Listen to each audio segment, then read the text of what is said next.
Bro எனக்கு ஒரு help பண்ண முடியுமா? சொல்லுங்க ப்ரோ.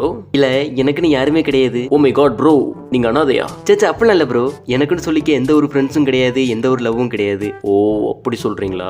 ஆமா ப்ரோ, அதுவும் என்னையெல்லாம் பாருங்க, என்னெல்லாம் யாரும் லவ் பண்றதுக்கு வாய்ப்பே கிடையாது. ஆமா ப்ரோ, கரெக்டா சொன்னீங்க. அதான் ப்ரோ எனக்கு ஏதாச்சும் ஒரு நல்ல ஃப்ரெண்டு வேணும். உங்ககிட்ட ஏதாச்சும் ஐடியா இருக்கா? ஒன்றும் இல்லை ப்ரோ, நீங்கள் வந்த வழியிலே நேராக போய் லெஃப்ட் திரும்பினீங்கன்னா ஒரு போர்டு போட்டிருக்கோம். அதில் உங்களுக்கு தேவையான எல்லா இன்ஸ்ட்ரக்ஷனும் போட்டிருக்கோம். அதை ஃபாலோ பண்ணீங்கன்னா போதும். ஓ ரொம்ப தேங்க்ஸ் ப்ரோ. இருக்கட்டும் ப்ரோ. சரி ப்ரோ, நான் வரேன். வராதீங்க ப்ரோ.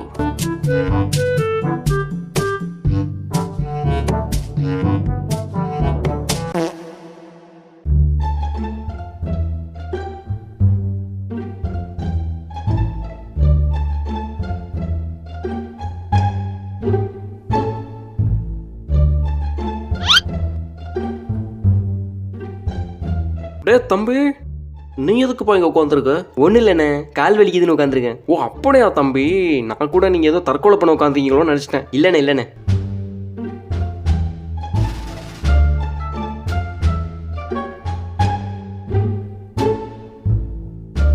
தம்பி நீ இன்னுமா இங்கே உட்காந்துருக்க? அப்போ நீ உண்மையிலே தற்கொலை பண்ண தான் வந்திருக்கியா? ஆமாண்ணே. ஐயோ தம்பி, உன் கெட்ட நேரம். இந்த ஒரு வாரத்துக்கு எந்த ஒரு ட்ரெயினும் ஓடாதான். ஏன் ஓடாது? அதை நீ அந்த ட்ரெயின் கிட்ட தான் போய் கேட்கணும். ட்ரெயினே நீ ஏன் ஓட மாட்ட? அட ஆமால, உன்னால எப்படி ஓட முடியும்? உனக்கு தான் காலே கிடையாது.